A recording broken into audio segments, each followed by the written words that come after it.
Hello, my name is Reggie Holloway.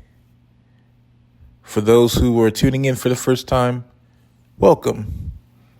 And for those who are returning, stopping by, thank you. For today is a special day. Today is the season 1 finale of Outreach with Reggie. Thank you all for staying with me, sticking with me, pouring into each topic, seeing what I have going on, and just investing, sharing a conversation, DMing me, any and everything possible to support the podcast. I am super thankful. So without further ado, we're going to dive into the season 1 finale of Outreach with Reggie. Stay tuned. You know, when I first hit record on that very first episode of Outreach with Reggie, I didn't really know where it would lead me, honestly. I just knew that there was a stirring in my spirit, that still small voice saying, tell the stories that matter, the stories that you would want to hear. Speak for the ones who aren't always heard. I was working wasn't a bad job. It just wasn't a job for me. And I knew that there was more for me that was out there. I knew that there were so many things. I went to college, graduated college, had so many skills. Along with that, I was sitting on many ideas for years of how I wanted to do things and how I wanted to use my voice. It was pretty much working in a warehouse, and a lot of stuff in the news was going on, and I was curious as to why no one was speaking about this on the podcast I was talking about, or what podcast I was listening to, or even just like the media that I was listening. So I was like, you know what, I'm tired of this. Let me speak about this one particular topic. And then it began to foster many topics. I wasn't chasing algorithms or numbers. I was chasing purpose. And purpose, it'll take you places you've never in a million years expected to go. That first episode about being a PBS kid, my heroes who inspired me to create the nucleus of this. It was raw, it was honest, and it was real. It was me saying, God, if you can use my voice to bring healing or clarity to every one person who may need it, who may feel unseen or unheard, then that's enough.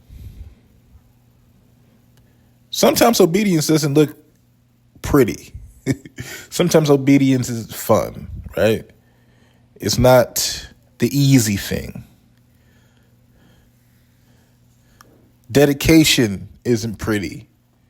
Honing in onto something, focusing on something, a repeated action to do it constantly. It's not fun. It isn't pretty. It's not, as they say, sexy. It looks like a lot of late nights with tired eyes and a heart that still believes, for sure, though. It looks like doing an action. For me, it was hitting upload even when I didn't know who was listening, because let's be honest, the topics that I talk about, it's not gossip, right? I'm not attacking the opposing gender, or I'm not challenging you, or I'm not disrespecting anything. I'm not chasing the hot topic, so I didn't know who was going to listen. But through every episode that I was able to do, from public broadcasting to justice to community advocacy to DEI to things of social stature that I knew that there was a true gut feeling to speak about these things, to uplifting the youth and organizations that uplift the youth. Any and everything that I talked about this season, I knew that there was a greater call, and I couldn't just talk about anything. I had to talk about something meaningful. Something started to happen between that process, too. People actually started to reach out. People started to share how an episode made them feel. I had friends, I had people who I reached out for guests, and they said, of course. Even if it was a stranger on the street,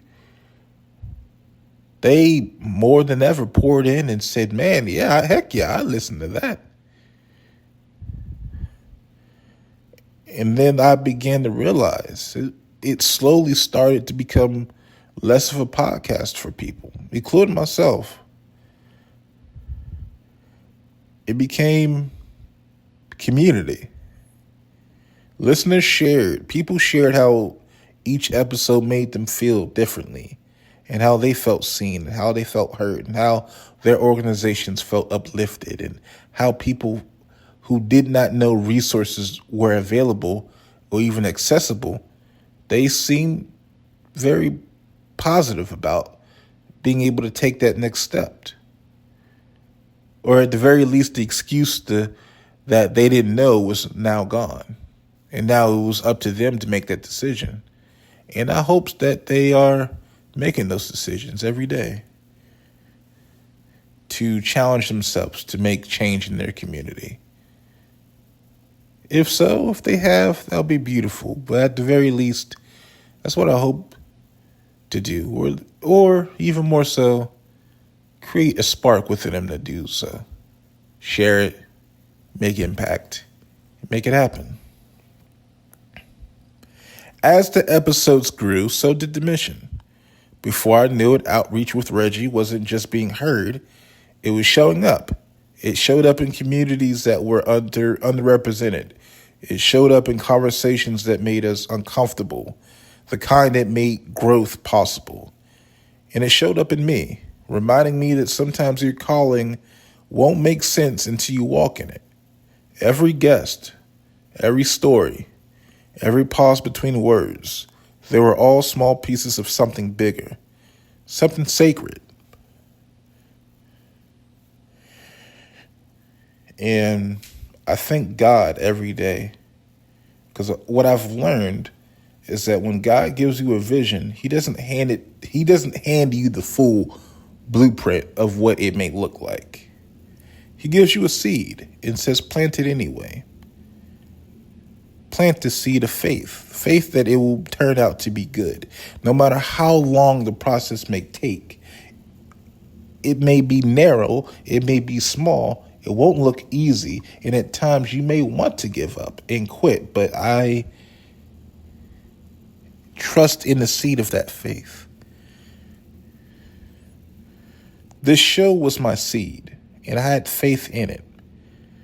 And to see what it has grown from, the love, the engagement, the connection, that is not my doing alone. That is just grace being from God, and I am forever grateful. But before we go any further in the season 1 finale, I just want to say thank you.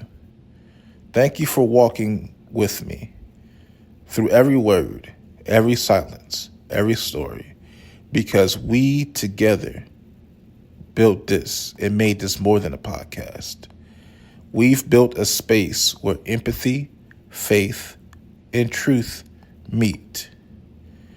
And as I look back over this first season, the places it's taken me, the people it's introduced me to, and the lessons it's left behind, I can see not only the growth in it, but I can see how God's hand has been all over it. This isn't just my story anymore. It's ours. Coming up next, we're going to revisit some of those moments, the ones that define this journey, and reflect on what I've personally got from it and what it taught me about who we are and who we are called to become. I didn't imagine where it would take me beyond the microphone. I truly didn't. Like I said before, I was working a warehouse job, and I knew that I had more to myself regarding the skills, the education, and the requirements. I knew that I was qualified for something more. And I knew the things that I wanted to talk about and how I wanted to make my stamp in the world and how I wanted to change. A part of what I get to do is that I'm a youth advocate for several organizations, not only in the state of Georgia, but also I get to do some national stuff as well. But one of those experiences that I had was at the Georgia State Capitol. I had the opportunity to speak at the Senate Study Committee, and I had the opportunity to speak alongside a fellow youth advocate about housing and education and mental health. And at that moment, I didn't think about, yes, it was my story. Yes, I was there. I was granted 5 minutes for opportunity. But I remember a few things as I got there, prepared for the day, prepared to share my testimony on how I was able to navigate and what things we could do better. It was the little things.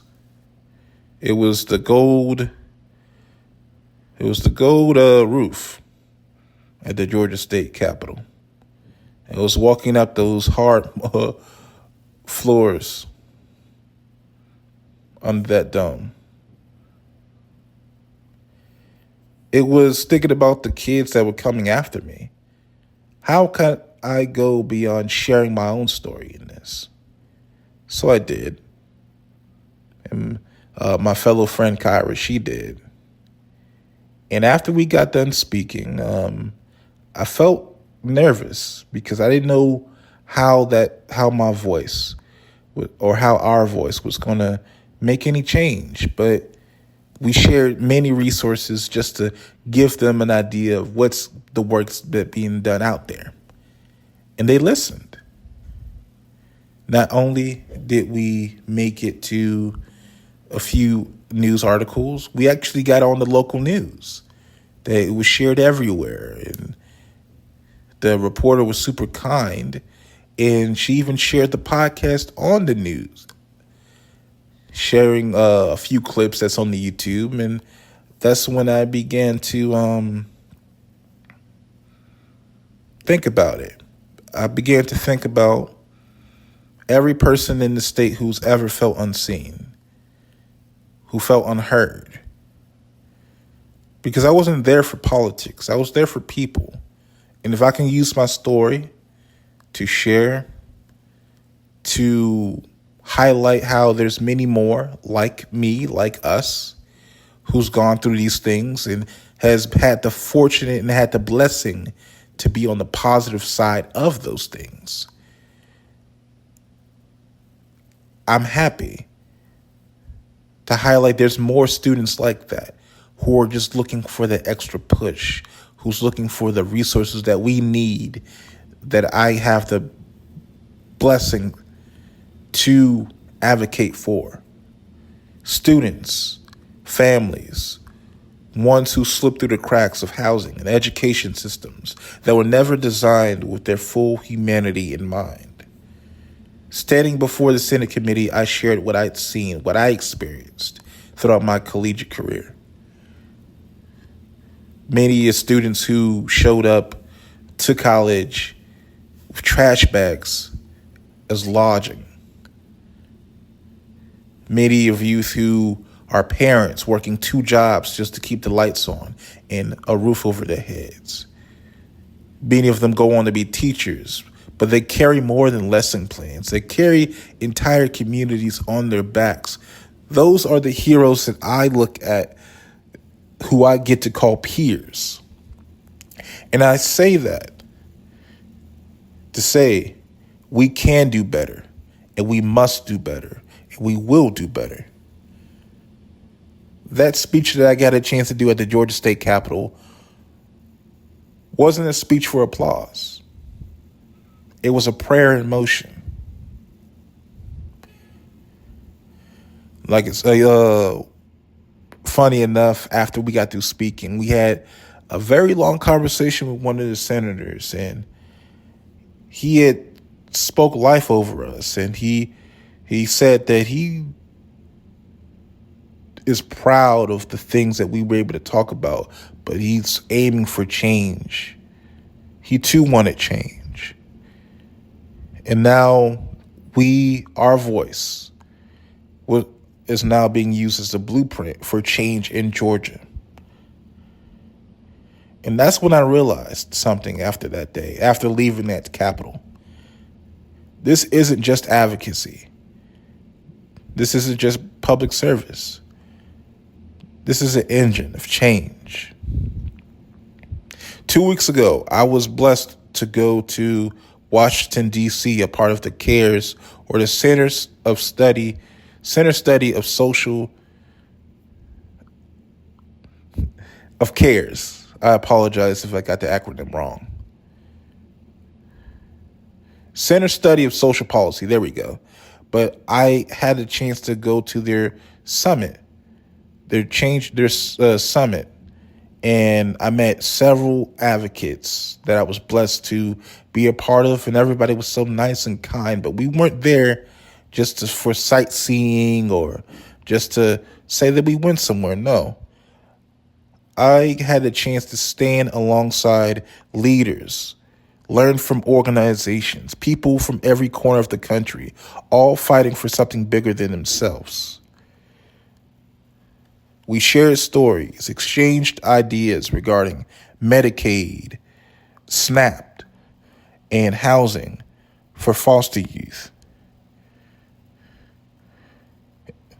In between panels, I had the chance to learn through every conversation that we all had the same heartbeat, the same idea in mind, that we're all still building, still learning, still growing. But we're going to be building onto something with our creative minds, because community isn't just building in boardrooms or at rallies. It is building in moments when someone chooses to listen, when someone chooses to stay, when someone believes that broken systems can still birth something whole.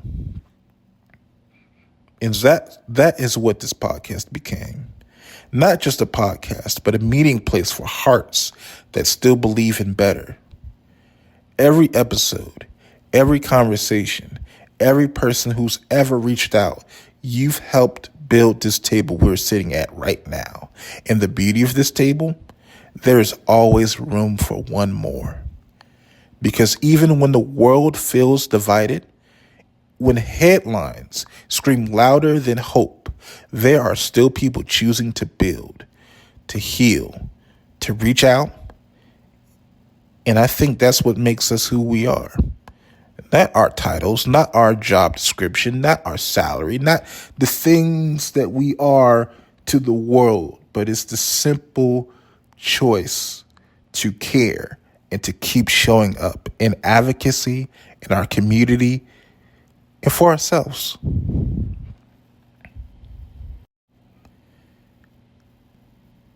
And now I'll turn it to you. When I first started outreach with Reggie, as I said many times before, I didn't know who would listen. I just knew that I had something burning in me, a conviction that stories could heal, that truth could build bridges, and that maybe, just maybe, someone out there needed to know that they weren't alone. And week after week, you showed up. You tuned in on your way back to work, or on a quiet Sunday, or one of those nights where life felt too heavy to hold by yourself. You listened to stories about justice, about loss, about community, and somehow we built something real here. But what I've learned is that outreach with Reggie has never been just about me. It's about us, all of us, who believe that compassion still matters, that listening is an act of love, that even when systems fail, people could still rise. You've written in, you've shared your stories, your victories, your prayers, and every time I heard from one of you, I was reminded that this whole thing belongs to you.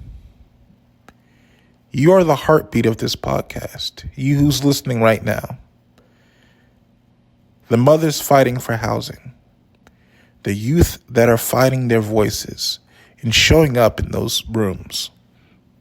The advocates in those classrooms. Those halls, city halls, in shelters, in churches, locally, statewide, and nationwide. Those who are choosing to care when it's easier to not. That is what this podcast is about. It is every voice that dares to believe we can do better together. I think about the moments that have shaped me throughout, standing on the steps of the Georgia Capitol, getting a chance to walk to the White House and being at the White House, speaking truth in rooms where silence used to live and where we weren't always welcomed. I remember looking up at the dome. I remember looking up at the White House. I remember getting on the plane for the first time and sitting next to Raphael Warnock. Just out of coincidence, but I knew that God had his hand on that too. And I began to think about all of the voices who never got the chance to be heard. And I thought to myself, thank God that he has blessed me to get to do this. Not to perform, not to be seen, but to make sure someone else is. So as we close this first season, I just want to say thank you. Thank you for trusting me with your time, your attention, and your hearts. You've turned a podcast into a community. You've made outreach with Reggie more than a show. You've made it a movement. And wherever you are right now, whether you're sitting in traffic, doing laundry, or just trying to make it through the week, I want you to know you matter. Your stories matter. And your voice, it still has power. You know, when I first sat down behind this microphone, I did not know where this journey would take me. I didn't even know how many stories would unfold or how many people will find pieces of themselves in the worlds that we get to share here. But over this past season, through every conversation, every tear, every moment of revelation, I realized something simple yet powerful. And that's community is sacred. Not because it's perfect, but because it's where healing happens, where we remind each other that we belong, even when the world tries to tell us otherwise. From the streets of Auburn Avenue to the White House in the U.S. Capitol, from Fort Keeps Books to Meadow Bookstore in the Georgia Capitol.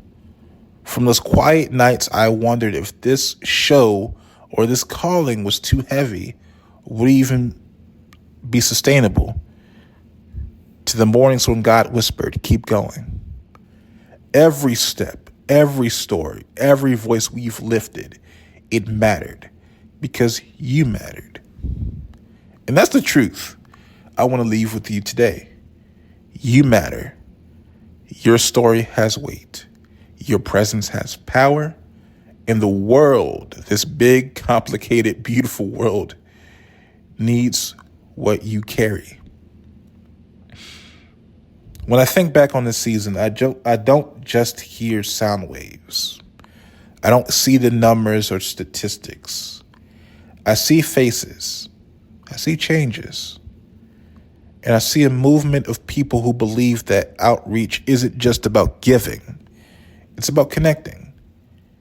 It's about building bridges where walls once stood. And as I close on this season, I don't just see an ending, I see an open door. And maybe this break isn't just a pause, it's a moment to breathe before God moves us into something even greater. Because I truly believe He's not done writing this story, not by a long shot.